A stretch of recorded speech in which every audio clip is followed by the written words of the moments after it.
So guys, ito yung binili namin na shoes online. Maliit kay Yana. 33 ang size nito. Sayang kasi maganda yung design.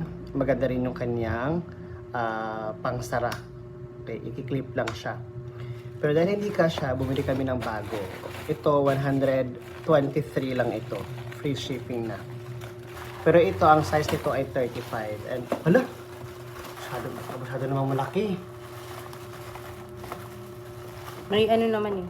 Return? Hindi. Ayan o, may strap. Okay.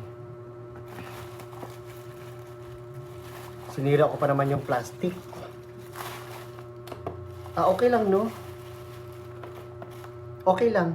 Okay lang para kinabahan naman ako. Akala ko masyadong malaki. So, yan na yung ano niya. Although, sabi ni Roma, masyado siyang plain. Kasi walang ano dito. Tanggalin ko kaya to. Charot. Oh, ito pala yung gusto ni Roma. Ayan. Di ba yung gusto mo? Oh, ayan. I-clip lang siya ni Yana. Ayan. Masyado nga lang siyang plain. Na-realize ko nung sinabihan ako ni Roma kagabi na masyadong plain yung design. Very security guard.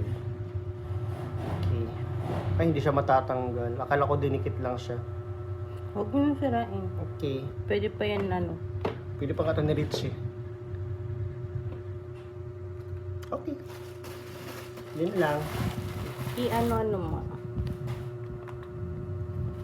Ang tiyay pa naman niya, oh. Hindi yung design, patingin ako.